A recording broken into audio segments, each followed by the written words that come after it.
इस जो अपनी व्याख्यान माला में उपस्थित हूँ, रचना शारीर संभाषण।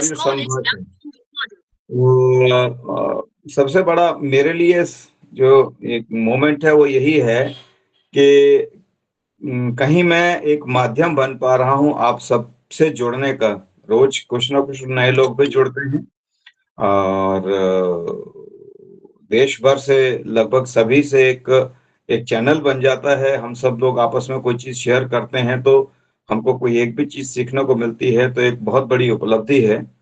तो इसी कड़ी में जो मेरा एक प्रयास था, कल भी जब शाम को हमारे साथ ऐसा कुछ जो है कियोस्क की कंडीशन आई थी कि हमारे जो एक्सपर्ट जो नहीं हो पाए थे, तो उनके घर में कोई ट्रेजेडी हो गई, तो वो नहीं उपस्थित हो पाए हैं। तो जो है ऐसी स्थिति में जब मेरी बात हुई 2-3 लोगों से, तो मैंने कहा क्या करेंगे? तो ये भी था कि पोस्टपोन भी कर सकते हैं या एक्सटेंड कर सकते हैं या कोई डिस्कशन कर सकते हैं, कोई हम पैनल डिस्कशन पे कर चल सकते हैं। फिर मुझे लगा पैनल डिस्कशन तो होना ही है, किसी भी विषय को लेकर के चलेंगे तो पैनल डिस्कशन तो होना ही है। तो आज का विषय भी जो है इसी रूप में ही फिर पॉइंट आउट किया। मैंने कहा चलिए कुछ एक एरियाज ऑफ जो रिसर्च इन रचना शारीर, क्योंकि हम लोग कई बार रिसर्च के पॉइंट ऑफ व्यू से कुछ लिटिल बिट कंफ्यूज होते हैं कि हम रिसर्च से क्या समझें। खासकर जैसे क्लिनिकल सब्जेक्ट्स की बात करते हैं, तो क्लिनिकल सब्जेक्ट्स में तो रिसर्च के लिए विषय बहुत हैं। तो कि एक-एक ड्रग पे ही काम करते हैं। हालाँकि हम भी आजकल जो है क्लिनिको एनाटॉमिकल एस्पेक्ट को देखते हुए बहुत काम करने लगे हैं हमारे डिपार्टमेंट्स में और अच्छे काम हो रहे हैं। बर्मा थेरेपी के ऊपर भी क्लिनिकल एस्पेक्ट पे काम होना शुरू हुआ है, तो कई सारे काम हो रहे हैं। तो इस विषय पे थोड़ा-सा अब मेरे मानस में आया, तो कुछ एक पहले से मेरे पास तैयार भी था, क्योंकि शॉर्ट नोटिस ऑफ टाइम पे नाइट में तैयार करना था, तो कुछ उस बेसिस पे हमने शेयर करने का मेरा प्रयास रहेगा आपके साथ में। मेरे पास मैं कोई बहुत जो है वो विषय का बहुत बड़ा विशेषज्ञ नहीं हूँ। आप सबके समान ही थोड़ा-थोड़ा आप में कुछ हो सकता है मेरे से भी ज़्यादा जानते होंगे। तो जो मुझे थोड़ा-सा लगता है, अपना जो जो मेरा अनुभव है या मेरा जो थोड़ा-सा परसेप्शन है, वो मैं आपके साथ शेयर करना चाहूँगा आज इस व्याख्यान के माध्यम से। तो मैं आप सभी का बहुत-बहुत अभिनंदन करता हूँ, मेरी पूरी टीम का पूरा अभिनंदन करता हूँ, जो हर प्रयास में मेरे साथ खड़े रहते हैं। जैसे कि मैंने कल कहा, मेरी पूरी टीम, कल ये इश्यू था कुछ ऐसा, तो मेरी पूरी टीम मेरे साथ खड़ी है और इसी का परिणाम है कि आज ये व्याख्यान हमारा संभव है। शो मस्ट गो ऑन, बस ये है, हमने तय कर दिया है, डेट फिक्स है 3rd संडे, तो करना ही करना है। कोई विशेष अवस्था नहीं हो तो ये कार्यक्रम करना ही करना है। उस कड़ी में आज हम पुनः आपके सामने उपस्थित हैं इस व्याख्यान के साथ में। तो मैं अपना पीपीटी एक बार शेयर करता हूँ।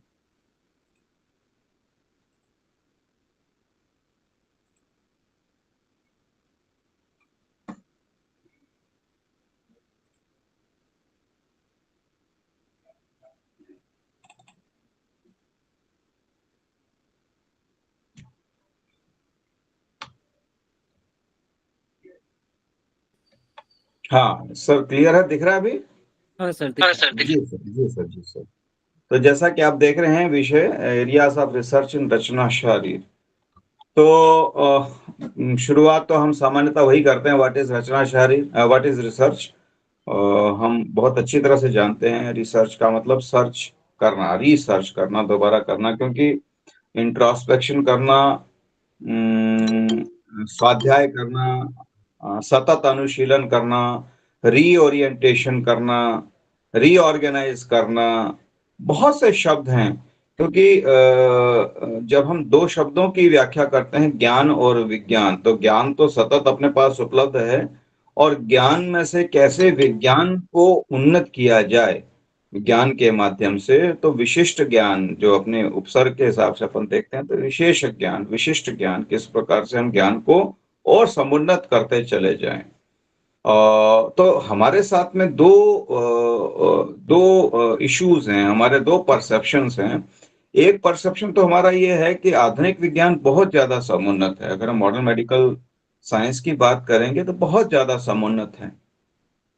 और एट द सेम टाइम अगर हम अपनी साइंस की ओर देखेंगे तो आयुर्वेद के पक्ष को देखेंगे, हमारा ज्ञान बहुत समुन्नत है, लेकिन हम उसके समुन्नत स्वरूप को पहचान नहीं पा रहे हैं, आइडेंटिफाई नहीं कर पा रहे हैं। और जो उसको एक हमारी जो जनरेशन है, आने वाली जनरेशन है, हमारी समकालीन जनरेशन है, उसके साथ में पूरी तरह से शेयर कर पाने में सक्षम नहीं है। हम जब भी देखते हैं कई सारे इश्यूज हैं, बच्चों से हम बात करते हैं, टाइम एंड अगेन इन चीजों रिपीट करते हैं हम। जैसे एक सिंपल एग्जांपल पुंसवन का है।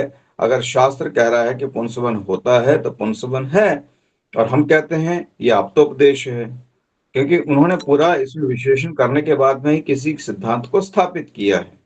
तो आज भी हम इस स्थिति में नहीं हैं कि पुंसवन होता है कि नहीं होता है, लेकिन हमारे पास एक ही एस्पेक्ट है कि सब पुंसवन शास्त्र ने कहा है तो होता ही होता है, अर्थात जेंडर चेंज होता है। मॉडर्न एस्पेक्ट इस कसौटी को बिल्कुल नहीं मानता। अब अंतर सिर्फ इतना होता है कि मॉडर्न जब काम करता है, और करते करते मॉडर्न साइंस में, फिर मैं बार बार मैं कहता हूँ, ये मेरा हमेशा टैगलाइन है कि मॉडर्न की बात करता हूँ मैं, मॉडर्न मेडिकल साइंस की बात नहीं करता हूँ, मॉडर्न साइंस की बात करता हूँ। तो मॉडर्न साइंस जब काम करते करते जब चीजों को कहीं किसी सिद्धांत तक स्पष्ट कर पाने में स्पष्ट होता है, तो हम एक बात कहते हैं कि हमारे शास्त्र में तो पहले से कहा हुआ है। पहले से कहा होने का मतलब ये नहीं है कि हम उसको स्पष्ट कर पा रहे हैं, तो विज्ञान ने उसको स्पष्ट किया है। तो हम हमारी स्पष्ट हो चुकी चीजों को भी स्पष्ट कर पाने में हमको कितनी कठिनाइयां सामने आती हैं, ये हमारे लिए एक बहुत बड़ा शोचनीय विषय है, बहुत चिंता का सबब है कि हम ऐसा क्यों नहीं आइडेंटिफाई कर पाते हैं। पर फिर भी जो भी है, जैसा भी है, समय के काल के प्रभाव से धीरे धीरे चीजें समझ में भी आ रही हैं, पहचान में भी आ रही हैं। तो इसी क्रम में मैं वही जो कह रहा था, ज्ञान और विज्ञान, तो research is a systematic process of inquiry aimed at discovering new facts, understanding existing phenomena, और solving specific problems. It involves collecting information, analyzing data, and drawing conclusions in an organized and logical way। मतलब किसी भी चीज को हम logically identify करें, ये नहीं कि कोई बात कुछ भी क्यों कह दी गई है। अब सूर्य पश्चिम से पूर्व से निकलता है, पश्चिम में अस्त होता है, यूनिवर्सल फैक्ट है। क्यों है? तो सूर्य अपनी जगह पे खड़ा है, पृथ्वी घूम रही है। कितने सालों तक यही चलता रहा कि पृथ्वी चक्कर जो है, सूर्य चक्कर काट रहा है। बहुत सी चीजें हैं, लॉजिकली धीरे धीरे वो चीजें स्पष्ट होती चली गई, जबकि हमारे शास्त्रों में लिखा है, हमारे ज्योतिषी ग्रंथों में लिखा हुआ है, वेदों में लिखा हुआ है कि पृथ्वी जो है वो चक्कर लगाती है, सूर्य अपने स्थान पर स्थिर है।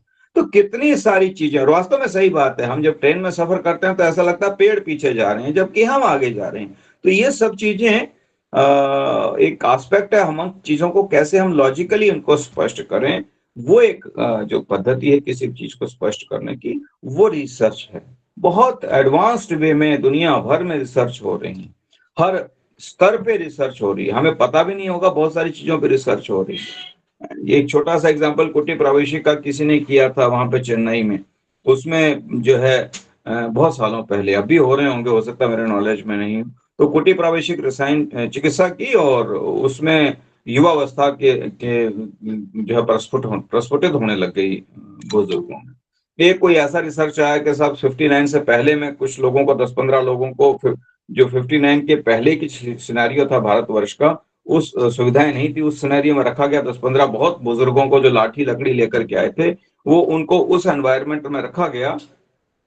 तो वो जब उनको कुछ नहीं मिला, 59 से पहले ना लिफ्ट्स होती थी, ना ये टेलीविजन होता था, ना कोई ऐसे एस्केलेटर्स होते थे, उनको जब उस तरीके से जीना पड़ा, तो वो अपने आप को जब ऐसी परिस्थिति में ढालने को मजबूर हुए, तो उनमें परिवर्तन देखने को मिले।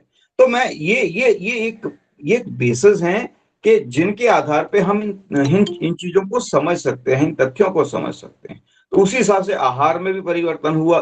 तो ये सब चीजें जो परिवर्तित हुई 59 के हिसाब से, तो निश्चित रूप से उनको उनका इफेक्ट देखने को मिला।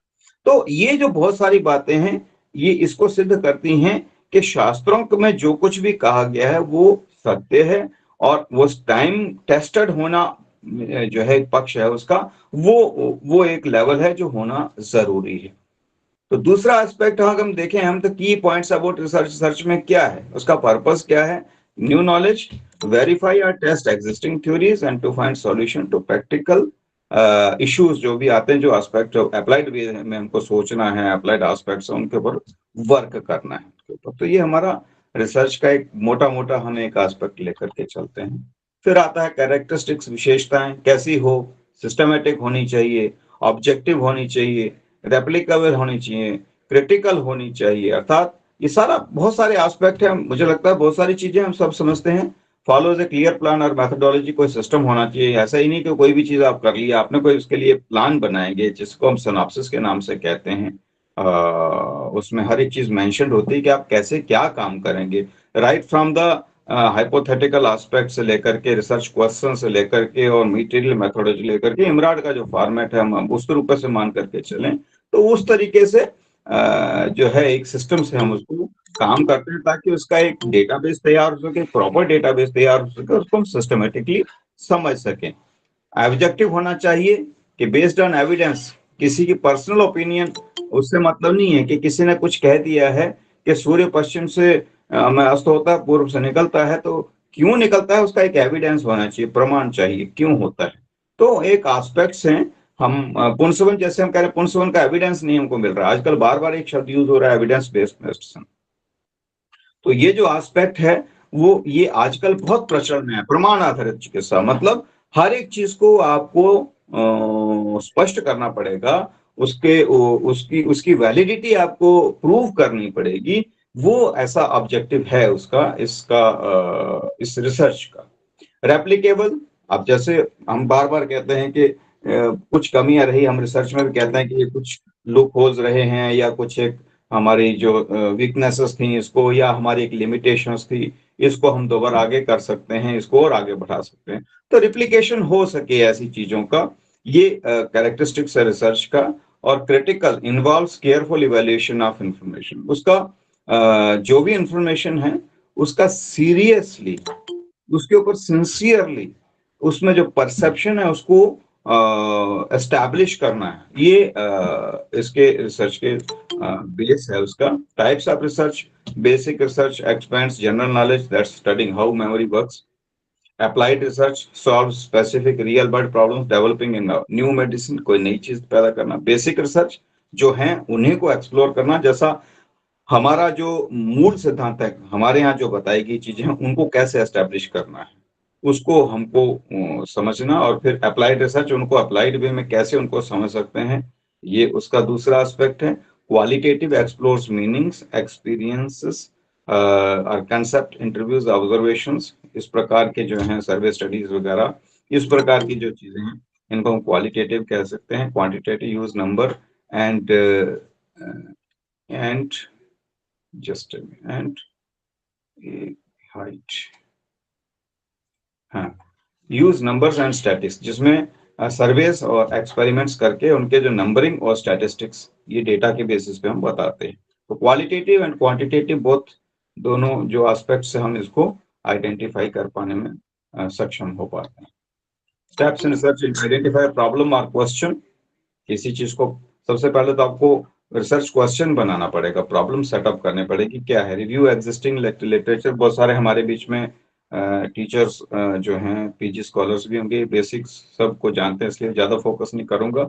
जो रिसर्च नहीं जुड़े हैं या कोई इससे परिचित नहीं, तो मैं एक बार थोड़ा सा शॉर्ट में उनको बढ़ाते हुए आगे बढ़ूंगा। Steps in research, identify a problem और question, review existing literature, form a hypothesis और रिसर्च ऑब्जेक्टिव। किसी भी रिसर्च के स्टेप्स हैं, पहले आपको क्वेश्चन लेना पड़ेगा, फिर जो अपने उसके बारे में आपका जो एग्जिस्टिंग लिटरेचर क्या कहता है उसके ऊपर एक रिव्यू लेना पड़ेगा, और उसके आधार पर फिर आप एक हाइपोथेसिस तैयार करेंगे कि हाँ ये काम किया जा सकता है, या ये प्रश्न मुझे चुभ रहा है। ये बात सब हम सबके दिमाग में, हम इतने सालों से पढ़ रहे हैं या पढ़ा रहे हैं, हम सबके दिमाग में बहुत सी बातें कई बार खटकती होंगी। वही जो खटकना है वही एक रिसर्च प्रॉब्लम है जिसको हमको काम करना है। तो फॉर्म है हाइपोथेसिस और research objective, choose a method, कैसे काम करेंगे, मटेरियल मेथड्स, और फिर उसके माध्यम से डाटा को एनालाइज करना, कलेक्ट करना और एनालाइज करना। आपने जो काम किया, उस काम को करके फिर उसको एनालाइज कीजिए और draw conclusions and share it. उस बेसिस पे आपके कंक्लूजन निकालिए, स्टैटिस्टिकल बेस,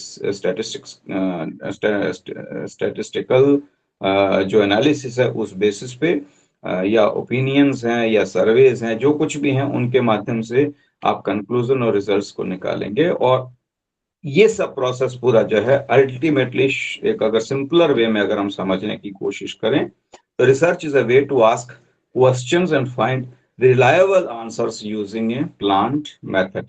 कहने का मतलब है कि हम क्वेश्चन और आंसर ही कर रहे हैं, उस क्वेश्चन को किया, उसका आंसर दिया। इस पूरे ये एक प्रोसेस है, उसको हमको एक टाइम टेकिंग, जो एक उसका स्पेसिफिक टाइम पीरियड है, उस टेन्योर में उस काम को करने का जो प्रोसेस है, उसको हम रिसर्च के नाम से अपन समझ सकते हैं। शॉर्टर पीरियड के लिए हो सकती है, लॉन्गर पीरियड की हो सकती है, कोहार्ट्स हैं, सालों साल चलते हैं, तो कई प्रकार के हम देखने को मिलते हैं। अब अगर अपने सिद्धांत आए हम, बहुत सिंपल सी बात है, हम जब बार बार पढ़ते हैं तो छोटी छोटी चीजें हैं। शिरतीति शरीरम खाद्य चेतना षष्ठा धात्वा स्मृता पुरुष संज्ञक तत्र शरीरम नाम चेतनाधिष्ठान भूतम पंचमहाभूत विकार समुदायात्मकम संयोग। ये जितने भी कोटेशंस हैं, दोष धातु मल मूलम ही शरीरम शरीर अवयवात परमाणु भेदन अपरिसंख्य अति बहुत्वात् अति सूक्ष्म्यात् अति इंद्रियत्वात् यदागम अनुमान युक्ति भी उपलब्ध। और कितने ऐसी जो हमारी लाइंस हैं जो पूरी साइंस को ही आइडेंटिफाई करती हैं, अपरिसंख्या अति बहुत्वात् अति सूक्ष्म्यात् अति इंद्रियात्वात्, इसी आधार पर ही रिसर्च करिए। और यद आगम अनुमान युक्ति भी उपलब्ध थे, पूरी रिसर्च मेथोडोलॉजी आपकी इसमें आ गई, आगम, अनुमान और युक्ति में। आगम जो अभी हमने कहा कि रिव्यू ऑफ लिटरेचर है, उसको करेंगे। अनुमान जिसको अभी हमने पहले कहा हाइपोथेटिकली, उसको हमको सोचना है कि हमारा रिसर्च प्रॉब्लम क्या है और उसको हम क्या कर सकते हैं, that is suppose to the अनुमान। और युक्ति जो हमने मटेरियल मेथड किया, इन तीनों माध्यमों से, तो रिव्यू, अनुमान हाइपोथेसिस और युक्ति, मेटल मेथड्स या इंस्ट्रूमेंट्स अपरेटस जो भी है, सर्वे या सर्वेज हैं, क्वेश्चंस हैं, क्वेश्चनियर हैं, ये सभी माध्यमों के माध्यम से हम रिसर्च करते हैं। तो हमारे शास्त्र में भी यही चीज कही गई है, इसको चाहे इमराड कह लीजिए, वहां इमराड कहते हैं, इसको शॉर्ट फॉर्म में अपने हिसाब से समझ सकते हैं। तो ये सब ये एस्पेक्ट है। तो शरीरते शरीरम, हमारी सबसे बड़ी समस्या है कि जब हम बच्चे हमारे पास फर्स्ट ईयर में आते हैं, तो चूंकि हम सब रचनाशास्त्र से जुड़े हुए हैं और सबसे पहला हमारा जो इंटरेक्शन है बच्चों के साथ में रचना शारीर के संबंध में ही होता है। और जैसे ही बच्चे आते हैं तो उनका पूरा का पूरा परसेप्शन ही अलग होता है, और वो जैसे ही क्लास में आते हैं तो वो एकदम परसेप्शन के साथ में जो उनका टकराव शुरू होता है, वो एक तरीके से एक शॉकिंग सिचुएशन होती है। तो specifically, as far as we are concerned, we are specifically concerned for the confidence building in the newcomer batch। जैसे ही हमारी क्लास शुरू होती है तो हमको उनको सबसे पहले ही उनको एक बहुत बड़े शॉक एब्जॉर्बिंग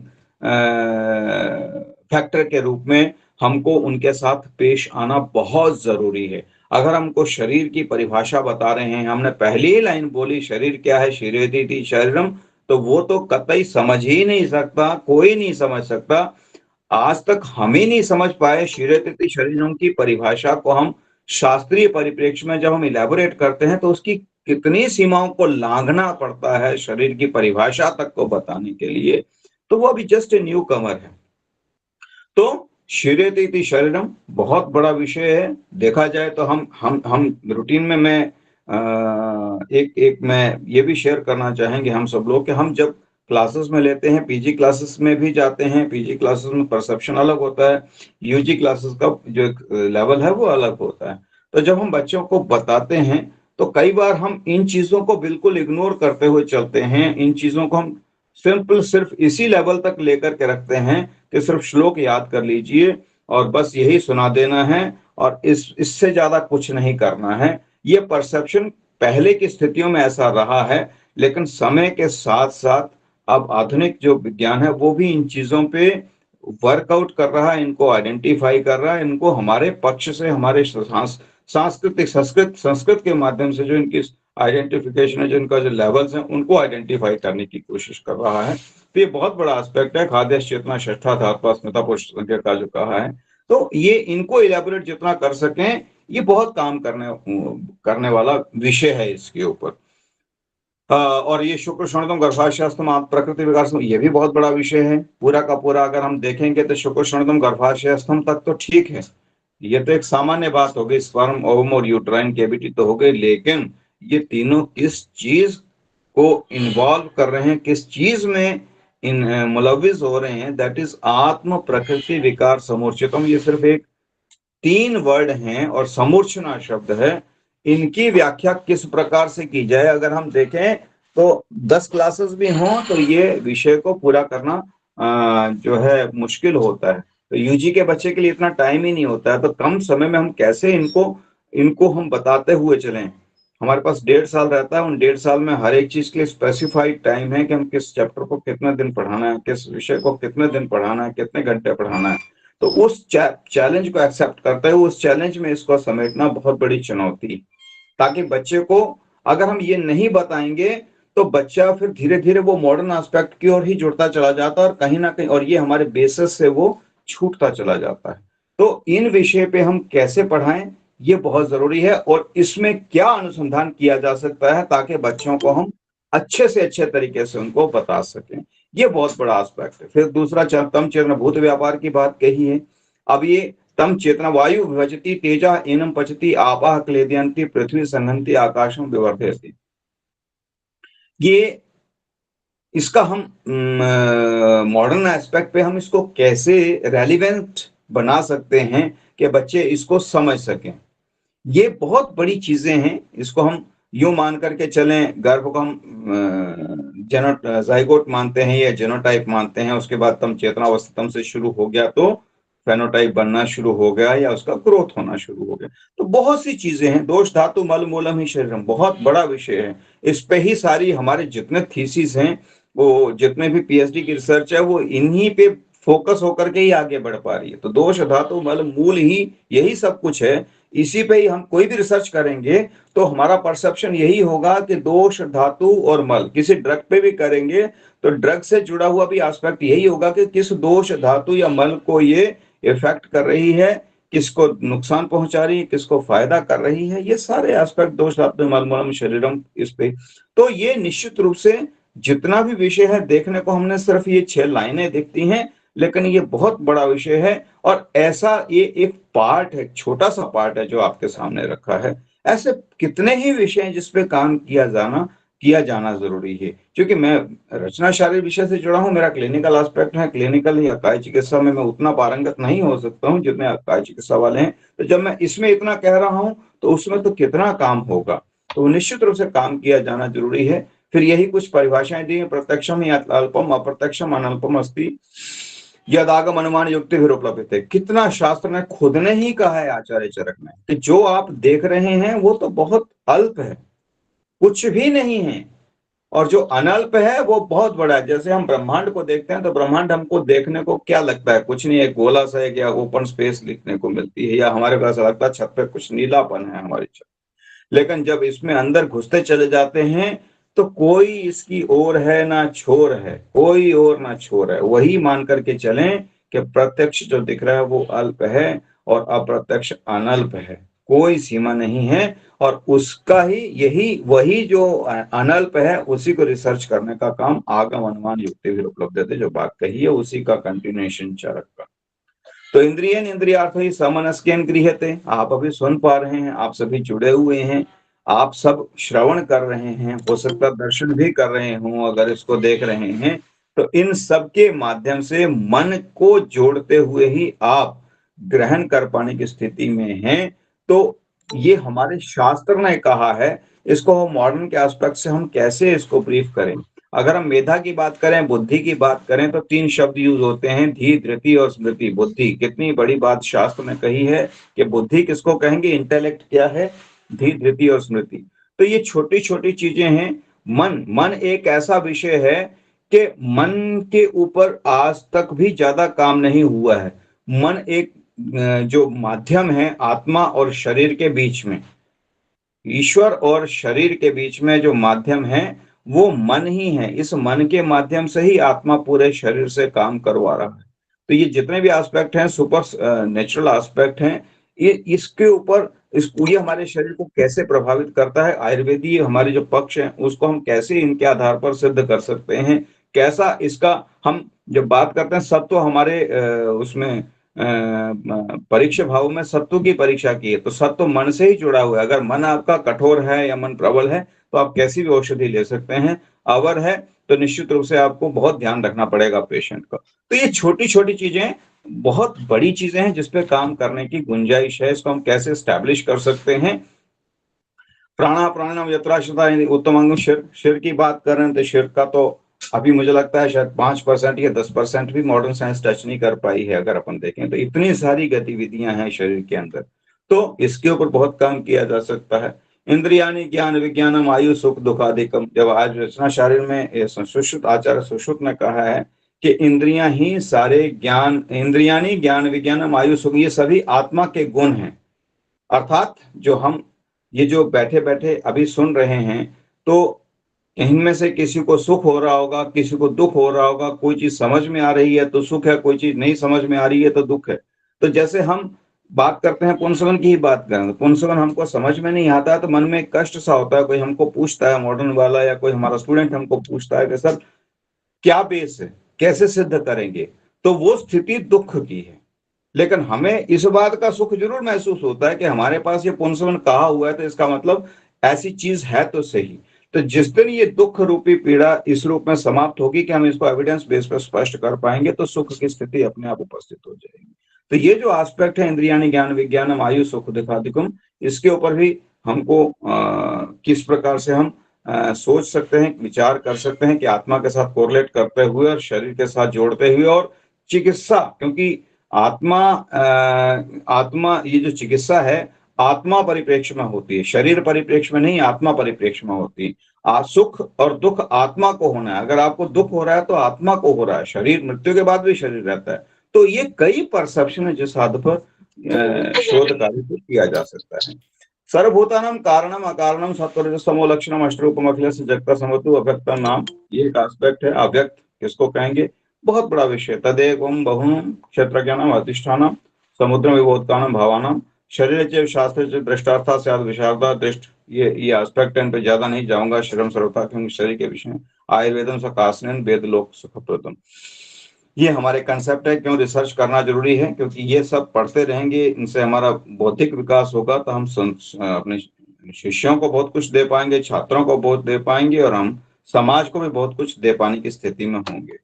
फिर अगर अपन आ जाएंगे दूसरा एस्पेक्ट लें, क्लासिकल मॉडर्न कॉरलेशन क्या कहेंगे, तो वैलिडेट करना है किसको, ancient descriptions with present day anatomical science. जो आजकल की साइंस है, अगर हम एनाटॉमी की बात करें, वैसे तो ओवरऑल ही है, अगर हम सिर्फ एनाटॉमी की बात करेंगे तो जो कुछ है उसको प्रेजेंट डे एनाटॉमिकल साइंस के साथ में वैलिडेट करना। पुंडरीकन सदृशम हृदय से अधोमुखम, उसको हम कैसे उसके साथ कोरिलेट कर सकते हैं। तो हम पुंडरी की बात करेंगे तो पुंडरीक, उसमें उन्होंने ये नहीं कहा कि वो कलीनुमा जो पुष्प है उस रूप में, ऐसा नहीं लिखा हुआ है। लेकिन पुंडरीकन सदृशम हृदय स्याद अधोमुखम, तो इसका मतलब वो जो स्वरूप है, वो जो उसका बिना खिला हुआ स्वरूप है, उस स्वरूप की संकल्पना की।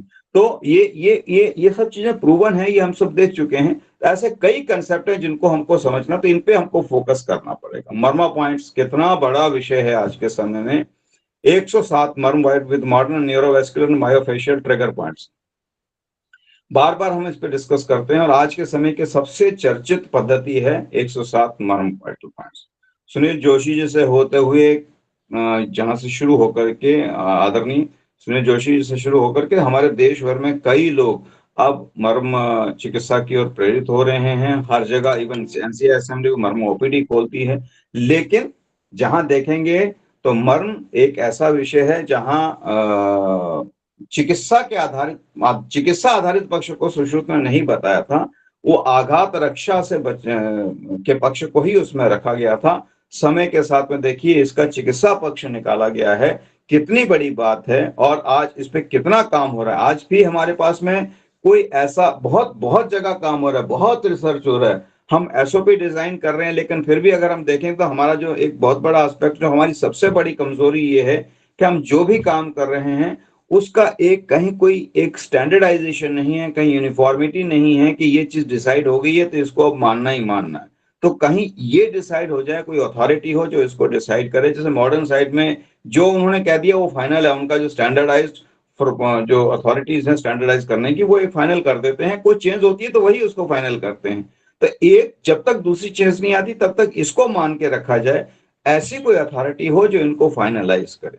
तो ये जो मर्म है उसको कैसे प्रेशर देना है, किस तेल से मसाज करना है। अभी मैंने मेरे एक स्टूडेंट हैं पीएचडी के, उनके साथ उनका भी सबमिशन हुआ था, अभी वो पास आउट कर लिया, गोल्फ मर्म पे किया था उन्होंने। तो पंचगुण तेल का और तेल तेल का जो है तुलनात्मक अध्ययन किया। पहले तेल तेल का ही होता था, कुछ लोग ड्राई मसाज कर रहे हैं, कुछ लोग तिल तेल के साथ कर रहे हैं, कुछ लोग पंचगुण के साथ कर रहे हैं, कुछ लोग महानारायण के साथ कर रहे हैं, कोई महामाश के साथ। सब अलग अलग पक्ष से तैयारी काम कर रहे हैं, उनके रिजल्ट्स देख रहे हैं। अच्छा है, काम करना चाहिए, रिजल्ट मिलने चाहिए कुल मिलाकर के। तो ये जितनी भी चीजें हैं इनके ऊपर कुछ स्टैंडर्डाइज्ड एसओपी होनी चाहिए। आपको कितनी देर प्रेशर देना है, कितनी बार प्रेशर देना है, किस मर्म पे कौन सा प्रेशर देना है। हमारे यहाँ एक पीएचडी स्कॉलर है, हमारे यहाँ इसे कर रहे हैं, वो आईआईटी में अभी रिसर्च एसोसिएट है। वो इसी पे काम कर रही है कि इसको हम कैसे इनको हम प्रेशर को माप सकें कि कितना प्रेशर पे हमको प्रेशर देना चाहिए। तो ये कई सारे एस्पेक्ट इसमें काम किया जा सकता है। Srotas, correlation of srotas with lymphatic and micro circulatory channels बहुत बड़ा विषय है। हम बार बार कहते हैं, स्रोतस की बात करते हैं, श्रवणार्थ स्रोतास, अर्थात जो इंटरस्टिशियल, जो हमारा जो बेसिक सर्वाइवल है स्रोतस के लेवल पे ही। हम जो जो कैपिलरी सेल कैपिलरी एक्सचेंज है वही हमारा सर्वाइवल है। तो स्रोतस किस प्रकार से शरीर के संरक्षण में, शरीर के संचालन में सहयोग करता है, ये बहुत बड़ा विषय है। आज भी हम वेदोवै स्रोतस की हम संकल्पना करते हैं कि उसका कटी वृक्को क्यों कहा है। हर आदमी अपने परसेप्शन से देता है। हम उदक व स्रोतस की बात करें तो तालुकलोम आज भी हम वहीं खड़े हैं। कितने रिसर्च हो गए हैं, कितना काम हो गया, आज भी वहीं खड़े हैं। पर चलिए, कभी तो समय आएगा, कभी हम इन चीजों को आइडेंटिफाई कर पाने में सक्षम होते हैं। 7 बार वो कौन से एक रोम के राजा थे, कौन से 7 बार वो मकड़ी नीचे गिरी, चींटी नीचे गिरी और 8वें बार में ऊपर चढ़े। तो काम होते रहेंगे, रिसर्च होते रहेंगे, होंगे षडचक्र हैं। या अष्टमी स्त्री भव त्योजा है, इनको कैसे समझना है, 8वें महीने में संतान होगी तो बचेगी या मर जाएगी, आजकल तो ऐसा कुछ भी नहीं। तो किस बेस में कहा, किस रेफरेंस में कहा, कई सारे विषय हैं जिन पे काम हो रहा है। गर्भ शारीर कंपेयरिंग आयुर्वेदिक एम्ब्रोलॉजी स्टेजेस, षड गर्भकर भाव, पंचमहाभूत विद मॉडर्न डेवलपमेंटल बायोलॉजी, जो आजकल एपिजेनेटिक्स की बात करते हैं, प्रोक्रिएटिव फैक्टर्स की बात करते हैं, बहुत सारे विषय हैं। तो हिस्टोलॉजिकल एंड माइक्रोस्कोपिक स्टडीज पे अगर आप आएंगे तो microscopic validation of Ayurvedic concepts, जैसे मैंने स्रोतस की ही बात की, तो स्रोतस का माइक्रोस्कोपिक वैलिडेशन करना है, जो माइक्रो लेवल पे उसको हम कैसे समझ सकते हैं। जैसे हमने कहा ऊपर, माइक्रो सर्कुलेटरी चैनल्स है, इनको कैसे आइडेंटिफाई करेंगे। अभी हमारे यहाँ काम चल रहा है आईआईटी में सेंटर, आयुटेक सेंटर ऑफ एक्सीलेंस के ऊपर। तो अभी उन्होंने एक ड्रग को लिया है, सिर्फ एक रोग को लिया मधुमेह, और उसमें 2-3 ही ड्रग ली हैं। एक तो लिया है विजय सारको और एक एक विजय सारको और एक और है देखिए ड्रग। और उन ड्रग का जो है वो माइक्रो लेवल पे, सेलुलर लेवल पे उसका मोड ऑफ एक्शन देख रहे हैं कि वो लेने के बाद में वहां क्या क्या चेंजेस आते हैं, वो किस मोड ऑफ एक्शन से काम करती है। तो माइक्रोस्कोपिक वैलिडेशन हो रहा है आयुर्वेदिक कंसेप्ट्स का। अभी सिर्फ डायबिटिक की एक सिंगल ड्रग के ऊपर कर रहे हैं, वो मल्टी ड्रग पे नहीं कर रहे हैं, सिंगल ड्रग करने में ही उनको कितना टाइम लग रहा है। तो बहुत काम हो रहा है टेक्नोलॉजी के साथ में मिलकर के। कंपैरेटिव हिस्टोलॉजी ऑफ अस्थि, मज्जा, स्नायु with bone marrow and connective tissues, बहुत बहुत बड़ा विषय है। इसका हम कंपैरेटिव हिस्टोलॉजी स्टडी करें इसकी बोन मैरो के साथ में, तो कैसे इनको आइडेंटिफाई कर सकते हैं, अस्थि, मज्जा और स्नायु को। आज भी हम मज्जा को स्थिति को स्पष्ट कर पाने के लिए उसमें हैं, क्योंकि वो सरक मज्जा और ऐसा करके, पीत मज्जा और ऐसा करके हम लोग उसको जो है आज भी हम उसको उसके हिसाब से समझ नहीं पा रहे हैं। तो ये जो विषय हैं बहुत बड़े विषय हैं। हम अब फिर वही बात है, कुछ लोगों ने स्पष्ट किया भी है, लेकिन उनका कोई उनको मानता कौन है, उनकी वैलिडिटी कहाँ है, उनकी यूनिफॉर्मिटी कहाँ, उनका स्टैंडर्डाइजेशन कहाँ, वो स्टैंडर्डाइजेशन नहीं है। एक स्टैंडर्डाइजेशन होना बहुत जरूरी है। अगर हुआ हो कहीं तो मुझे नहीं मालूम, हो सकता मेरी जानकारी में नहीं हो, लेकिन ये किया जाना बहुत जरूरी है। ऐसी त्वचा की बात करेंगे, स्किन लेयर्स है बस modern versus modern dermatological using advanced imaging confocal microscopy. मतलब आप देखिए कितने वर्षों पहले 7 त्वचाएं सुश्रुत ने बताई थी, और वो जो शव संरक्षण बताया था, तस्मा तस्मा स्मस्त गात्रो भातम अविशम, वो जो कोटेशन दिया है, वो कोटेशन बेसिस पे जो उन्होंने डिसेक्शन का बेस बनाया, वो तो कंसेप्ट ही खत्म हो गया। अब आजकल तो हम सीधे ही डिसेक्शन करते हैं। तो वो उस कंसेप्ट बेस में उन्होंने जब लेना शुरू किया था, तो उससे उन्होंने रोगों की संकल्पना को भी देखा, कौन कौन से रोग कहाँ कहाँ स्थित हैं, किस किस उसमें लेयर में स्थित हैं। उस आधार पे उन्होंने 7 लेयर में होने वाले रोगों के बारे में संकल्पना की। तो कितनी डीप स्टडी उनकी रही है। तो उस आधार पे हम आधुनिक पक्ष में उनको कैसे समझ सकते हैं, तो ये एक विषय महत्वपूर्ण है। एंथ्रोपोमेट्री एंड प्रकृति बेस्ड मॉर्फोमेट्री आजकल ये बहुत बड़ा पक्ष चल रहा है कि कॉन्स्ट हमारा शारीरिक जो संगठन है उसको हम कैसे समझ सकते हैं बॉडी पैरामीटर्स के साथ में। Development of standard Ayurvedic anthropometric indices, जो हमारे यहाँ तो हर एक चीज का प्रमाण बताया, देखिए आप, हर एक चीज का। तो वो जो प्रमाण है उसको आज के समय में बहुत काम करने की आवश्यकता है कि ये जो प्रमाण बताए हैं उसमें कहा है कि ये प्रमाण स्वस्थ व्यक्ति के जो है उसके लिए बहुत आवश्यक है, ये प्रमाण। तो उस बेसिस पे आज हम, मुझे आज भी ध्यान है जब हम एक बहुत पहले जब पीजी में पढ़ते थे, एक ऐसा कंसेप्ट चलता था कि जिसका सर बड़ा होगा ऐसा माना जाता है कि वो उसका मस्तिष्क भी बहुत तेज होगा, ऐसा एक कंसेप्ट उस समय ऐसा कुछ कहते थे। लेकिन एक विषय है, एक हाइपोथेटिकल विषय है कि ऐसा है क्या, इस पे काम किया जा सकता है कि नहीं किया जा सकता। बहुत सी चीजें ऐसी हैं जिन पे हम सोच सकते हैं इस प्रकार से। तो प्रमाण आपका जो है जहाँ बात की है स्वांगुली प्रमाण की है, स्वांजलि प्रमाण की बात की है, कितना बड़ा विषय है कि आपको कहीं कोई प्रमाण नापना नहीं है, बस अंगुली प्रमाण से उसको नापना, और सबकी अंगुली का नाप उसके शरीर के हिसाब से उचित होगा। कितना बड़ा विषय है। और हमको उसको जब हम बहुत सारे रिसर्चेस होते हैं, हम नापने लग जाते हैं, तो किस हाथ से नापे, कहाँ से नापे, आज तक हम ये आइडेंटिफाई नहीं कर पा रहे हैं कि किस पोर से, किस पर्व से उसका वैलिडेशन करें। 10 रिसर्च होंगे, 10 अपना अपना रिसर्च वैलिडेट कर रहे हैं, लेकिन कहीं कोई स्टैंडर्ड, कहीं कोई इन चीजों को इनकी कोई अथॉरिटी इन चीजों को वैलिडेट करने वाली ऐसी नहीं है। हर आदमी अपने अपने काम कर रहा है, और वो काम कहीं जाकर के उनका कहीं प्रॉपर उनका रिकॉर्ड मेंटेन उस तरीके से नहीं हो रहा है। ये बहुत जरूरी है कि इस पे भी काम किया जाए। Surgical anatomy and clinical focus improving surgical and procedural safety, जो अपन इसका उद्देश्य क्यों है, क्योंकि सर्जरी निश्चित रूप से एक ऐसा विषय जिसमें हिंसा होती है।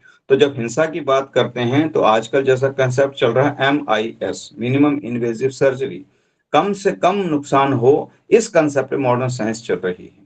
तो उस कंसेप्ट में देखें तो हमारे यहाँ जो अगर शल्य क्रिया, हमारे यहाँ तो शल्य क्रिया इतनी ज्यादा एडवांस नहीं है, जबकि सुश्रुत में बहुत सारी चीजें बताई गई हैं, सारे शस्त्र अस्त्र यंत्र यंत्र और शस्त्र शस्त्र सब बताए गए हैं।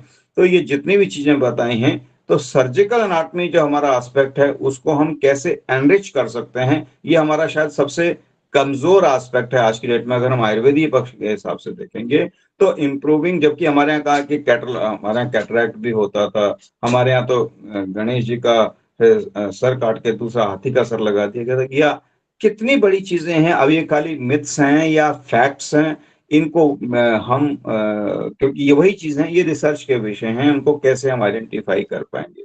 जैसे कि बार बार यही बात आती है, नारद जी यहाँ से वहां प्रकट हो जाते हैं, तो आज कितने सारे नारद यहाँ बैठे हुए हैं और वीडियो कॉन्फ्रेंसिंग के सामने से एक दूसरे के सामने प्रकट हुए बैठे हैं।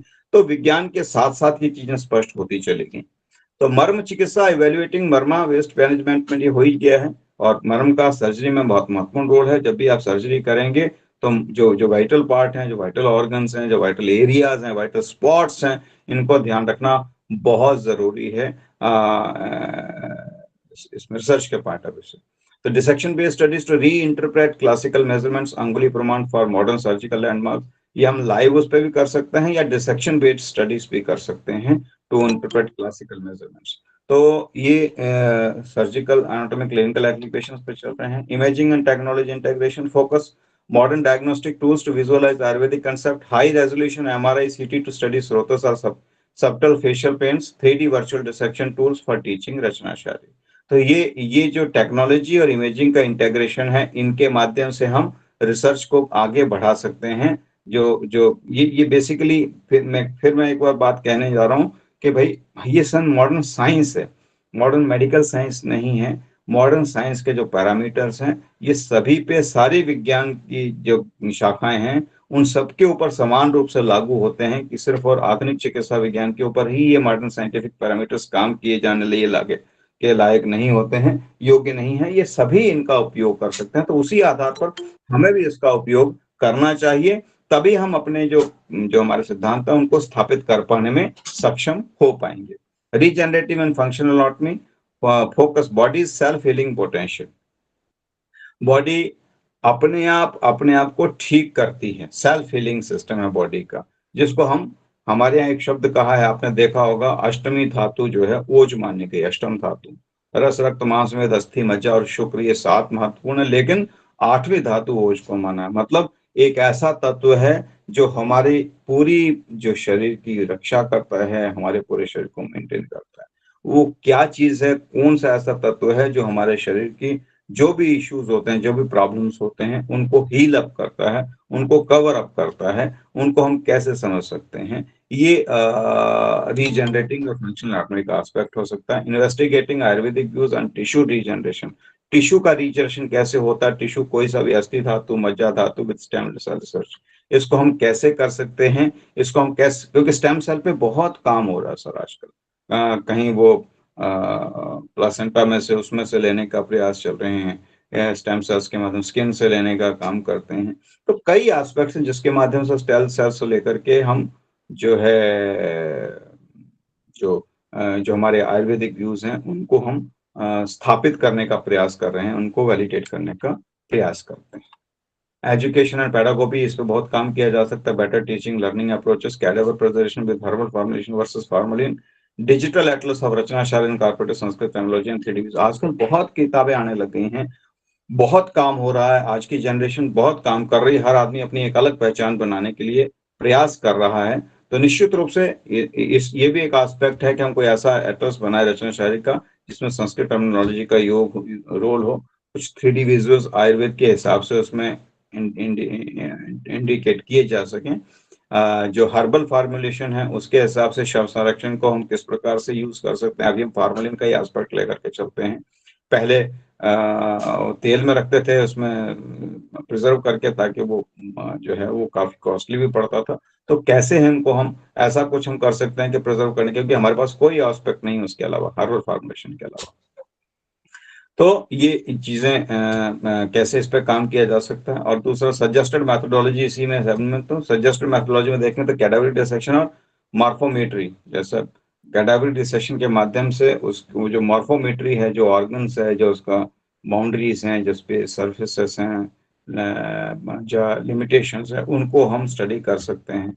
इमेजिंग ये इसी के लिए, पेडागोगी के लिए imaging, MRI, ultrasound and 3D reconstruction, histology and immunohistochemistry, biostatics and AI based pattern analysis और clinical correlation studies, इनके माध्यम से हम ये आइडेंटिफाई कर सकते हैं अपनी पेडागोगिक और एजुकेशन को, जो मेथोडोलॉजी है, इसको हम अच्छे तरीके से और प्रस्तुत कर सकते हैं। आजकल हमने देखा होगा AI बेस्ड पैटर्न एनालिसिस, बहुत बड़ा रोल हो रहा है सर AI पैटर्न एनालिसिस के ऊपर। हम जो रिसर्च कर रहे हैं या जो सेंसर्स आइडेंटिफाई करते हैं, वो एक मशीन लर्निंग का प्रोसेस है। आजकल हम देखते हैं एआई मशीन लर्निंग ही तो है। आज आप चैट जीपीटी में क्या है, वो सारा देख देख के पहले गूगल एक क्वेश्चन निकाल करके उसका आंसर दे करके देखता था, उसी का एडवांस्ड वर्जन ये बना दिया कि पहले तो आप खाली एक चीज पूछते थे, अब आप उसको वो सिस्टमैटिक वे में आपको पूरा बना करके प्रस्तुत करने की स्थिति में आ गया। और दे कहाँ से रहा है, वही जो उसका भंडार है उसी में से छांट छांट करके वो न्यूज लेकर के ला रहा है।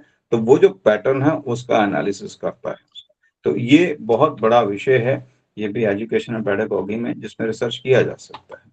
फिर टूल्स ऑफ रिसर्च की बात करें तो अन्वेषण, सर्च करने की इच्छा होनी चाहिए। गवेषण, to search to achieve with help of sense organs, हमारी जो जो जो हम सोचने समझने की या करने की क्षमता है, जो हमारी सेंसेस हैं, इंद्रियां हैं, ज्ञान इंद्रियां हैं, उनके माध्यम से उसकी गवेषणा करना। जो हमको पहले तो सर्च करने की इच्छा हो, अन्वेषण करने की इच्छा हो, फिर इंद्रियों के माध्यम से इनका उपयोग करते हैं। परिएशन of it to search from all dimensions, तभी तो हम कोई चीज को देख पा रहे हैं, और जिसको देख पा रहे हैं फिर उसको हर तरह से समझना, उसका डिटेल्ड समझना, परिएशन अर्थात उसकी परिक्रमा करते हुए उसको, उस जो विषय है जिसको सारा समझते हुए उसको समझना।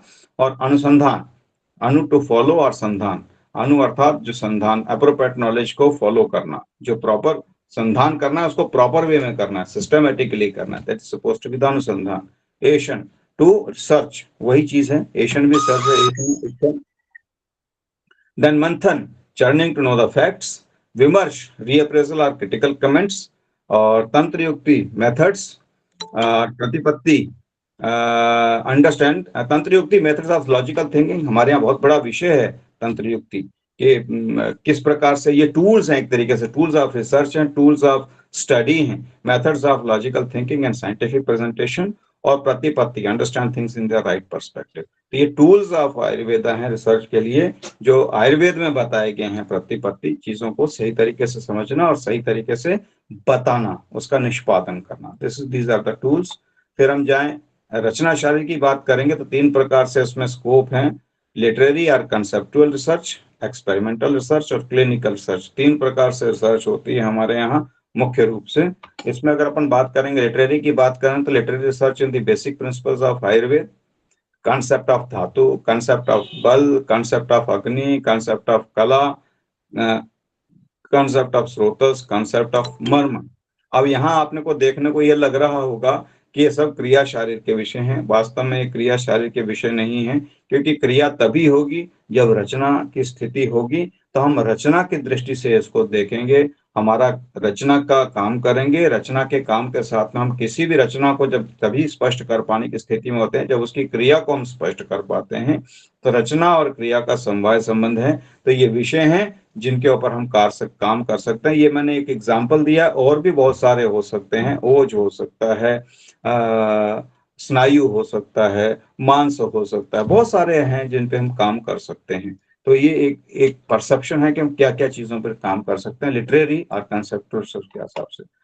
एक्सपेरिमेंटल की बात करेंगे तो various experiments can be done on Ayurveda using modes of evidence explained इन आयुर्वेद।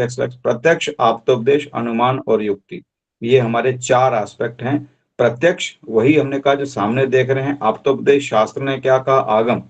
और अनुमान और युक्ति, इन 4 के माध्यम से ही रिसर्च हो सकता है। फिर ये जब हम तय कर लेंगे तो त्रिविध परीक्षा करेंगे, शब्द, स्पर्श और प्रश्न। ये बिना कोई भी जो हम काम करेंगे वो शब्द, स्पर्श और प्रश्न के बिना संभव ही नहीं हो सकता है। तो ये तीनों एस्पेक्ट, ये भी परीक्षा के भाव है। अष्टविध परीक्षा, अगर आवश्यकता है कहीं, अगर कोई एक्सपेरिमेंटल कर रहे हैं, क्लिनिकल कर रहे हैं, तो नाड़ी, मूत्र, मल, जिह्वा, शब्द, स्पर्शन, दृग, आकृति, ये सब होना बहुत जरूरी है। दशविध परीक्षा का भी उपयोग होना बहुत जरूरी है। काज, रीजन, इंस्ट्रूमेंट, सोर्स ऑफ, जिसको हम कारण कारण कार्य, सोर्स ऑफ कार्य इन और फिर कार्य और कार्यफल, अनुबंध, देश, काल, प्रवृत्ति और एक्शन, उपाय, ये जो विषय हैं दशविध प्रकार के, इनके माध्यम से आप इसको काम सर्च के रूप में इनको आगे हम एस्टैब्लिश करने की स्थिति में हो सकते हैं। क्लिनिकल रिसर्च की बात करेंगे, there is involvement of patients in a clinical setup in research process. वो एक्सपेरिमेंटल बेसिस से हम अब क्लिनिकल पे अगर आप आ जाएंगे तो एक क्लिनिकल रिसर्च वही है। इसको हम कई बार हम क्लिनिकल रिसर्च को ही, चूंकि एनाटॉमी से विषय जुड़ा हुआ था, हम इसको क्लिनिको एनाटॉमिकल एस्पेक्ट किए जाते हैं, क्योंकि क्लिनिकल विषय पे जाएंगे तो वो तो मेडिकल एस्पेक्ट पे चला जाएगा। तो हम इसको एनाटॉमिकली क्लिनिकल लेकर के चलेंगे, चूंकि हम रचना शारीर से जुड़े हुए हैं। तो topic of research based on disease that takes place in particular organ, one can study the changes in the anatomy of that particular organ so that we can correlate the normalcy and pathology clinically. This type of research must be considered as clinico-anatomical research. दूसरा, common Sharir fundamentals for research exploration, पंचमहाभूत सिद्धांत, गर्भमासानुमासिक वृद्धि, इस पे काम कर सकते हैं। गर्भोत्पादक भाव हैं, सप्त धातुवाद है, त्रिदोषवाद है, अंगोत्पत्ति कंसेप्ट है, या अष्टम स्त्री भोक्त्योजा की बात करेंगे, या दोष धातु मल मूलम ही शरीरम कहेंगे, या त्रिगुणमयता कहेंगे। हम त्रिगुण पढ़ाते हैं तो त्रिगुण का शारीरिक एस्पेक्ट क्या है, रचनात्मक एस्पेक्ट क्या है, रचना के ऊपर उसका क्या इम्पैक्ट होता है, और ये सारे एस्पेक्ट जो हैं, बहुत सारे एस्पेक्ट हैं, एक हम कंसेप्ट, ये एक परसेप्शन दे रहे हैं, इस बेसिस पे हम इन चीजों को, और भी शब्द हैं उनको हम ले सकते हैं, समझ सकते हैं। शारीर फंडामेंटल्स फॉर रिसर्च एक्सप्लोरेशन की बात करेंगे तो प्रकृति है, कला शारीर है, त्वचा शारीर है, सार परीक्षा है, कंसेप्ट ऑफ पुरुष है, त्रिगुण सिद्धांत है, मर्म है, सिरावेद है, कंसेप्ट ऑफ सोल, तो बहुत सारे विषय हैं। अब जो है अगर जो है देखेंगे तो आज के समय में तो अब तो और टेक्नोलॉजी बहुत सारी आ गई है। अगर अपन देखेंगे तो ये जो प्लास्टिनेशन का सिद्धांत है उसको आरिफ से कैसे जोड़ सकते हैं, कई सारे विषय, नए नए टेक्निक्स आ रही हैं इनके माध्यम से। तो main objectives are search to explore the unknown or to reveal the hidden, create new possibility of known one, enhance the applicability of knowledge for betterment of life. Chautha, research is the process of discovering the knowledge. This knowledge can be either the development of new concept or the advancement of existing knowledge, leading to a new understanding that was not previously known. The purpose of research is to further understand the world and to learn how this knowledge can be applied to better everyday life of sake of humanity. ये सारी चीजें मैं पहले मैं सारे explain कर चुका हूँ डिटेल में। Objectives of the topic: to know the area of research in Rachna Sharir, to know the methodology of research in Rachna Sharir along with Ayurveda as it is concerned, as it is considered as life science cum philosophy. हमको जो हमारा जो रचना शारीर की जो methodology है उसको आयुर्वेद के परिप्रेक्ष्य में समझना है। कैसे? क्योंकि ये सिर्फ साइंस नहीं है, ये साइंस कम फिलोसॉफी है, इसका दार्शनिक पक्ष भी है।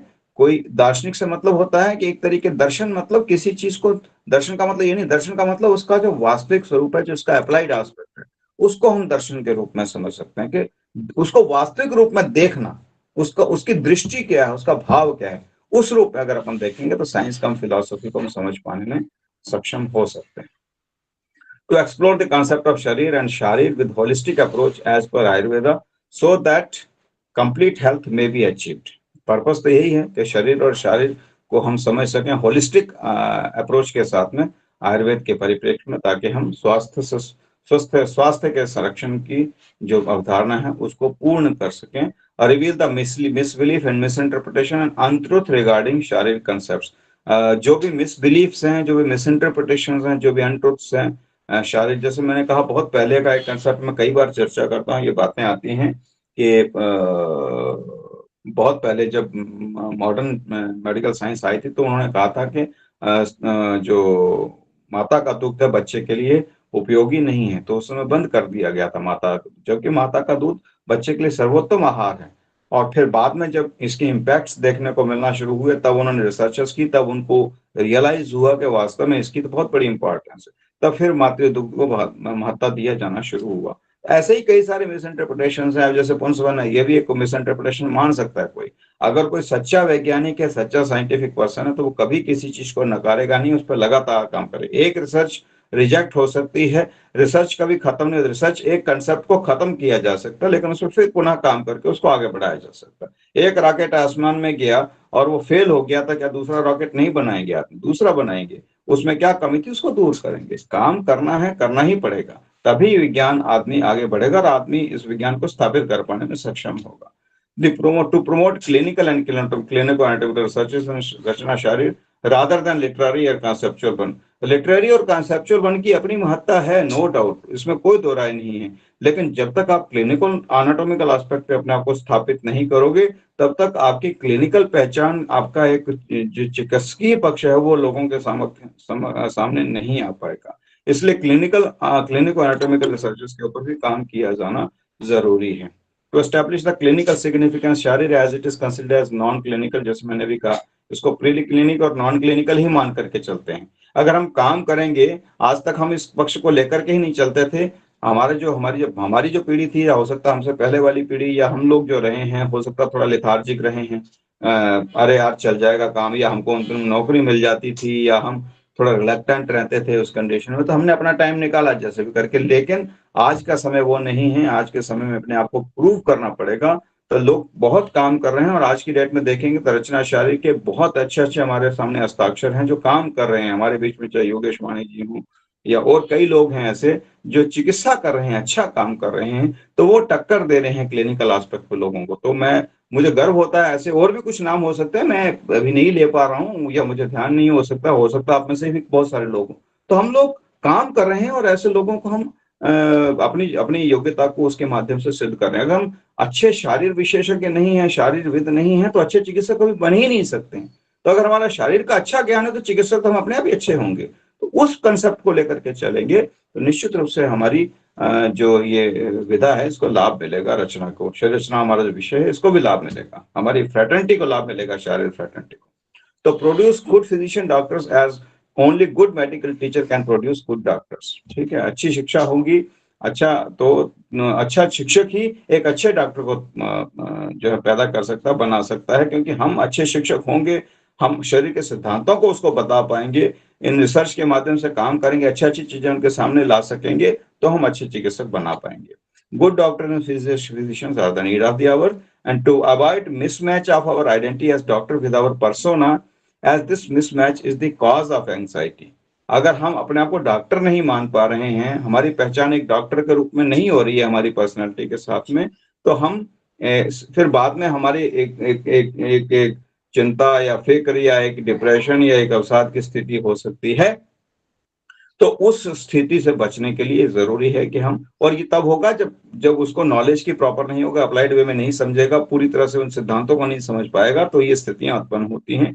तो ये हमारा कर्तव्य है कि वो इन चीजों से बचे और अच्छे चिकित्सक के रूप में स्थापित हो सके। तो get feeling of self satisfaction होता है। नॉलेज, अगर हम अच्छा नॉलेज होगा शरीर का तो सेल्फ सेटिस्फेक्शन होगा, हमारी संतुष्टि होगी। जैसा कि हमारे कहा भी है, प्रत्यक्षम दृष्टम शास्त्र दृष्टम समाज भूयो ज्ञान। तो दो तीन कोटेशन है वो इसी पर्पस से कहे गए हैं,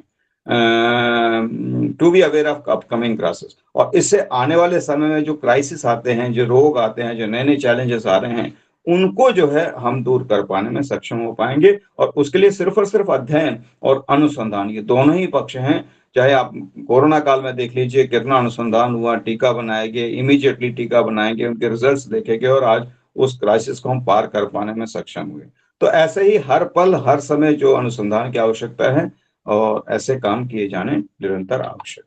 पंच महाभूत सिद्धांत की बात करें, all non living things are made of cells, हम सब जानते हैं। Metabolism of life occurs within cells, ये भी हम मान करके चलते हैं। Development of modern medical science the result of development of cytology, ये भी हम मान करके चलते हैं। For further development of Ayurveda it is important to explore its anatomical and physiological unit which are its basic unit, that is पंच महाभूत। तो जब हम देखते हैं ये जो पंच महाभूत है, ये पंच महाभूत क्या चीज है। जब हम बात चलते हैं पंच तन्मात्रा की बात कही है वहां शुरू में, पंच तन्मात्रा से शुरू हुआ और पंच ज्ञानेन्द्रिय, पंच कर्मेंद्रिय और मन के ऊपर आकर के फिर वो उस माध्यम से शरीर को गतिवान बनाता है, शरीर को पांचों सेंसेस के माध्यम से एक गति या एक क्रिया करने में सक्षम बनाता है। तो इनका बेसिक जो एलिमेंट है वो क्या है, वो हम सब मान करके चलते हैं, दैट इज सेल। उस सेल के अंदर ही सारी क्रियाएं होती हैं। तो पंच महाभूत का सिद्धांत सेल के लेवल से समझ के चलना जरूरी होगा, जिसको हम भूत व्यापार के नाम से भी जानते हैं। तो ये अगर हम समझ पाएंगे तो सेल को समझ पाएंगे, मेटाबॉलिज्म के प्रोसेस को समझ पाएंगे, हमारे आयुर्वेदिक एस्पेक्ट्स को, हम जिसको हम स्रोतस कहते हैं, ये स्रोतस को हम समझ पाएंगे। ये साइटोलॉजिकली बेसिकली अगर हम मान करके चलें तो साइटोलॉजी हम स्रोतस के माध्यम से परिप्रेक्ष्य में अध्ययन करेंगे तो ज्यादा अच्छे तरीके से हम समझ पाएंगे। ये सारे एस्पेक्ट हैं कि 9 महीने में गर्भ की उत्पत्ति जो होती है, गर्भाशय वृद्धि, उसमें कई सारे एस्पेक्ट बताए गए हैं। इनको, इनके माध्यम से हम कैसे जो जिस जिस मंथ में जिस जिस अवयव की उत्पत्ति होती है वो क्यों होती है, और इस आधार पर हम उसको क्या औषध देनी चाहिए, क्या आहार देना चाहिए, हमने बताया गर्भिणी परिचर्या के अंतर्गत बताया गया। तो बहुत सारे एस्पेक्ट हैं जब हम देखेंगे। पंचमे मना प्रतिबुद्धितरम की बात की है, कई बार बात करता हूं मैं कि प्रतिबुद्धितरम अर्थात बुद्धितरम मतलब वो उसके मस्तिष्क का विकास हो रहा है, मन मस्तिष्क का स्थापित हो रहा है। षष्ठे बुद्धि, और बुद्धि तब तक छठे महीने में बन चुकी होती। बुद्धि अर्थात का मतलब यह है क्या वो इन पैरामीटर्स के ऊपर है कि उसकी बुद्धि, उसका जो एक जैसे हम किसी सॉफ्टवेयर को बनाते हैं तो सॉफ्टवेयर रेगुलर अपडेट होता रहता है। लेकिन एक सॉफ्टवेयर बन गया है कि हाँ अब ये फंक्शनल है, इसके आधार पर हम किसी काम को कर सकते हैं। तो ये बुद्धि अर्थात वो एक फैक्टर जो जीवन जीने के लिए बुद्धि होना आवश्यक है, शरीर की आवश्यकता नहीं है। तो वो जो बुद्धि का आवश्यकता है शरीर की, लेकिन उसके अंतर्गत वो बुद्धि होना आवश्यक है। तो जैसे ही छठे महीने बुद्धि होती है, 7वें महीने में गर्भ जो है वो जन्म ले सकता है। तो षष्ठे बुद्धि, अर्थात ये बुद्धि का जो एस्पेक्ट है ये सबसे महत्वपूर्ण है शरीर के साथ में। तो ये जो तत्व है ये कहीं ना कहीं इसको इंगित करता है कि जो हमारा जो ब्रेन टिश्यू है या ब्रेन का एस्पेक्ट है वो लगभग काफी कुछ पूरा हो जाता है, और रेगुलर अपडेशन होते रहते हैं। 7वां 8वां 9वां क्या सारी उम्र अभी भी हम बैठे बैठे बुद्धि को ही तो अपडेट कर रहे हैं, तो बुद्धि को अपडेट करने की कोई सीमा नहीं। तो ये सारे विषय जो हैं इनको हम आयुर्वेदी पक्ष के साथ साथ आधुनिक पक्ष पे इनको कैसे हम लोगों को समझा पाने में, हमारे समाज को समझा पाने में, हमारे आयुर्वेदिक फ्रेटर्निटी को हमारे को समझा पाने में कैसे सफल हो पाते हैं, इसको हम कैसे नए नए सोपान पर हम इसको लोगों को स्पष्ट कर पाने में सक्षम हो, यही रिसर्च का विषय महत्वपूर्ण हो सकता है। गर्भोद्गत भाव है बहुत महत्वपूर्ण है, प्रभाव क्या है, इनकी क्या आवश्यकता होती है, पितृज भाव क्या है, मातृज भाव क्या, रसज भाव क्या, सत्वज भाव क्या, और आत्मज भाव क्या, और सात्मज भाव क्या। मैं बार बार कहता हूँ, अभी शायद आप में से कोई हो सकता है एनआईए में रहा हो। एनआईए में जब मैं लास्ट टाइम व्याख्यान देने गया था, मैं बार बार इस चीज को कोट करता हूँ। तो आज संयोग से पहले दिन ही मेरा व्याख्यान था, पहले दिन आइया से भी आईएम से भी एक व्याख्याता आई हुई थी, उनका जेनेटिक्स के ऊपर लेक्चर था। बहुत ही अच्छा लेक्चर था, 1.5-2 घंटे 2 लेक्चर थे उनके, बहुत अच्छा सुना मैंने, बहुत अच्छा बताया उन्होंने। फिर बहुत सारे सवाल भी हुए, तो लेकिन जो एक सवाल जो मैंने उनसे पूछा, मैंने यही पूछा, मैंने कहा हमारे यहाँ ऐसा कहा गया है कि मातृज और पितृज भाव हमारे यहाँ बताए गए हैं कि जो भाव ऐसे हैं कि कुछ वो माता से ही आएंगे और कुछ भाव पिता से ही आएंगे, क्या ऐसा है क्या? तो वो एकदम से स्टंट थी कि ऐसा भी पॉसिबल है क्या, क्योंकि ये कंसेप्ट तो कहीं है ही नहीं। तो हम क्या मान करके चलें? ये वही बात है कि हम इन चीजों को अगर हम स्पष्ट करवाने सक्षम हो तो आदि हमारी चिकित्सा तो यही हो जाएगी। हम इस रूप में अगर हम इन चीजों को समझ पाए, जेनेटिकल इंजीनियरिंग के माध्यम से हम लोगों को ऐसे ही ठीक कर पाने में सक्षम हो जाएंगे, मृदु भाव और कठिन भाव। और ये सब एस्पेक्ट मूल तो यही है, मातृज पितृज और आत्मज। बाकी तो राजस सत्व सात्मज तो ये तो बात के भाव हैं जो पोषण के लिए चलते रहेंगे सारे में, लेकिन मूल जो भाव है मातृज पितृज और आत्मज, ये महत्वपूर्ण भाव हैं। इनके ऊपर बहुत काम किया जाना आवश्यक है, क्योंकि मॉडर्न भी इनको नहीं जान पा रहा है। तो मॉडर्न के कोरिलेशन में मिलकर के हम काम कर सकते हैं मातृज पितृज भावों को, कि हृदय की उत्पत्ति माता से ही होगी, केश की उत्पत्ति पिता के भाव से ही होगी, श्मश्रु की पिता के से ही होगी। तो ये बहुत बड़े एस्पेक्ट है जिसपे काम किया जा सकता है। बाकी तो बल वर्ण विषय पे तो काम किए ही जा सकते हैं। फिर सप्त धातु वात रस रक्त मांस मज्जा अस्थि मज्जा शुक्र, इन पे काम किया जा सकता है। त्रिदोषवाद की बात करें तो वात गुण पित्त गुण कफ गुण, इनके फिर ये जो भाव हैं रूक्ष शीत लघु सूक्ष्म चल, हालांकि विषय हमारा रचना से जुड़ा नहीं है, लेकिन अगर हम देखें तो कहीं ना कहीं ये सारे भाव रचना को ही प्रभावित करते हैं, इस रूप में रचना से जुड़े हुए हैं। इसलिए हम जब बात चलते हैं, मैंने कई बार कहा, पहले भी कहा कि हम क्लिनिकल एस्पेक्ट, हम अपनी क्लिनिकलिटी को जो है स्पष्ट करें सामने ना। ये लोग कहते हैं क्रिया का विषय है, क्रिया का विषय तो है ही, इसमें कोई दो राय नहीं है, लेकिन ये क्रिया किसको प्रभावित करेगी? ये रचना को प्रभावित करेगी। इसलिए क्लिनिको एनाटॉमिकल एस्पेक्ट के रूप में हम इनको समझ सकते हैं, इसको उस रूप में स्टडी कर सकते हैं। फिर ये अंग निर्माण है, ये तो आज भी बहुत बहुत बड़ा विषय है। शोणित कीट प्रभाव प्रभव उंडुका कब क्षण रक्त मेद प्रसाद, रक्त और मेद के प्रसाद भाग से वृक्क, आज तक भी हम इन चीजों को समझ नहीं पा रहे हैं कि इनका मतलब क्या है, इनको कैसे हम समझ सकें। तो ये ऐसे विषय जिन पे काम किया जाना आवश्यक है। मैं इन पे डिटेल पे नहीं जाना चाहूंगा, क्योंकि ये बहुत गहन विषय हैं, और हो सकता है अभी हम जब खुद ही नहीं समझ पा रहे हैं तो हम सबको क्या बताएंगे। ये बैठ करके कोरिलेटिव स्टडी में और कलेक्टिव स्टडी में या ग्रुप स्टडीज में इन चीजों को चर्चा किया जाना आवश्यक है। एक एक विषय पे कई रिसर्चेस हो सकते हैं, तब जाकर के इनको आइडेंटिफाई कर पाने में सक्षम। मैंने मुझे आज भी मालूम है ऑर्गेनाइजेशन को 2-3 थीसिस हुई हैं, लेकिन वो सिर्फ और सिर्फ लिटरेरी रिव्यू ही है, कलेक्टिव ही है, बस कुछ भी नहीं है उसमें, एनालिसिस उस रूप में नहीं हो पा रहा है। तो जब तक ये चीजें स्पष्ट नहीं होंगी तो हम अपने सिद्धांतों को कैसे स्पष्ट, शायद इन सिद्धांतों का चिकित्सा पे भी कोई इम्पैक्ट देखने को मिले आने वाले टाइम में, या स्वास्थ्य पे इसका इम्पैक्ट देखने को मिले। प्रकृति है, बहुत बड़ा विषय है, बहुत सारे विषय हैं। बात प्रकोप वर्षा ऋतु में होता है, पित्त प्रकोप शरद ऋतु में होता है, कफ प्रकोप बसंत ऋतु में होता है। तो ये जितने भी विषय हैं at this time, Sharad Ritu is going on, the person of पित्त प्रकृति इज प्रोन टू हैव रक्तजन पित्तज व्याधि ड्यू टू पित्त प्रकोप का। तो ये जो कंसेप्ट है, इनके इम्पैक्ट बॉडी में किस रूप में पड़ते हैं, रचना को किस प्रकार प्रभावित करते हैं, चिकित्सा में किस प्रकार इनका उपयोग हो सकता है। ये बहुत बड़ा एस्पेक्ट है, प्रकृति अपने आप में बहुत बड़ा विषय है, इस पे भी काम किया जा सकता है।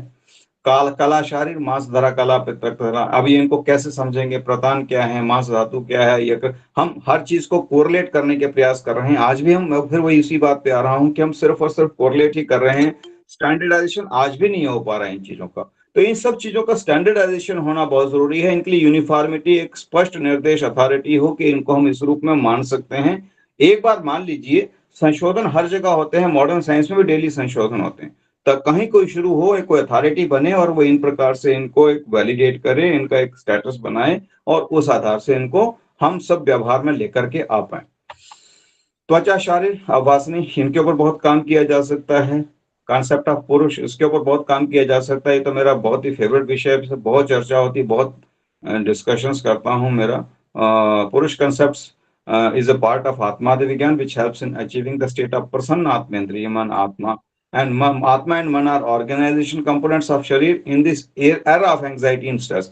Psychological and lifestyle disorders have become very common. Without realizing atma and man, one can never have prasanna atmendriya man. The detailed knowledge of atma and man is given in charak sharir sthan. तो इसको हम किस प्रकार से परिभाषित कर सकते हैं, इसका शरीर के ऊपर किस प्रकार से इसका इम्पैक्ट पड़ता है, इसका शारीरिक जो रचना है उसके ऊपर क्या इम्पैक्ट है, संरचना के पॉइंट ऑफ व्यू से किसका क्या इम्पैक्ट है, मन क्या है, मन किसको मानेंगे, तो ये बहुत सारे एस्पेक्ट हैं जिन पे काम किया जाना आवश्यक है। हमारे यहाँ भी एक रिसर्च हो रही है मन के ऊपर ही, हमारे यहाँ भी एक विषय में हमारे साथी हैं वो मन पे काम कर रहे हैं। तो पुरुष के गुण हैं सुख दुख इच्छा देश प्रयत्न, इनको हम क्या समझें, इनको इनका आत्मा से किस प्रकार से सम्मेलन हो, आधुनिक मतानुसार इसको हम कैसे स्पष्ट कर पाए, ये बहुत बड़े विषय हैं जिनके ऊपर काम किया जाना आवश्यक है। कंसेप्ट ऑफ पुरुष बहुत बड़ा विषय है, ओनली वन चेतना धातु, ये तो खैर चलिए हम अतिशोक्ति के रूप में मान करके चलते हैं, या इसको शुद्ध पुरुष मानते हैं, या चेतना मानते हैं, या आत्मा मानते हैं, अव्यक्त मानते हैं, बहुत सारे कंसेप्ट दिए। लेकिन बाकी जो बताए गए हैं पांच महाभूत शरीरी, पंच महाभूत और आत्मा शरीरी या खाद्य चेतना छठा, ये सब ऐसे विषय जिन पे लगातार बहुत काम किया जाना आवश्यक है। अष्ट प्रकृति क्या है, इसकी क्या जो इसकी नीड है, क्या इसका सर्वाइवल में क्या इंपॉर्टेंस है, इसका क्लिनिकल एस्पेक्ट क्या है। हम बार बार ये कहते हैं महान शब्द क्या, अहंकार शब्द क्या, पंच तन मात्रा क्या, अव्यक्त क्या है।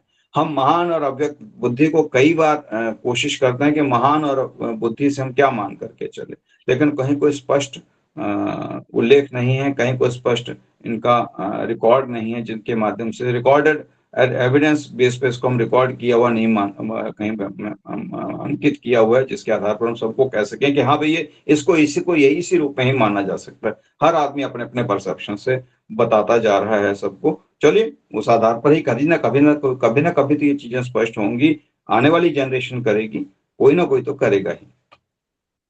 कॉन्सेप्ट ऑफ मर्मा, ये तो बहुत बड़ा विषय है, मन शब्द परिभाषा मर्माणी नमाज, इस पर मैं ज्यादा नहीं बोलना चाहूंगा क्योंकि जीव स्थान तो मर्म सा, वाइटल स्पॉट सारे मर्म है, बहुत काम हो रहा है और ये अब रूटीन में भी आ गया है मर्म, हमारी रिसर्च में हम बहुत काम कर रहे हैं इसके ऊपर। और ये टेबल कितने कितने कौन कौन से मर्म होते हैं इस पर ज्यादा फोकस करने की आवश्यकता नहीं है, ये वही टेबल का चार्ट है उसका। Sushruta Samhita 6 chapter of shastra has been complete devoted with the details of marma the types, ये पूरा मर्म के बारे में बताया गया। It is one of the most important with Ayurveda carrying great significance in view of surgery और para surgical procedures like viddha karma, agni karma etcetera, showing the importance of marma. तो मर्म का इंपॉर्टेंस इन सबके हिसाब से बहुत महत्वपूर्ण है, तो इनका अगर हम ध्यान रखेंगे तो हम अच्छे चिकित्सक के रूप में स्थापित हो सकते हैं। Sushruta has rightfully stated that an injury on मर्मास definitely causes death, ये हम मानते हैं ये, और कोई अगर मान लीजिए डेथ नहीं होती है तो कोई डिसेबिलिटी होगी।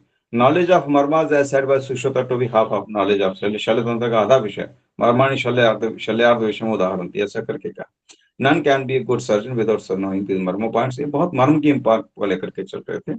फिर वही see it is that surgeon practice lacking with the knowledge of structural aspect of murmur may not be able to perform the surgery of the delicate parts of the body adequately while extracting out or removing the शल्य, जब तक उसको नहीं आप निकाल देंगे तब तक ठीक नहीं हो पाएंगे। तो ये शल्य का विषय, इस पे अपन चर्चा कर रहे थे।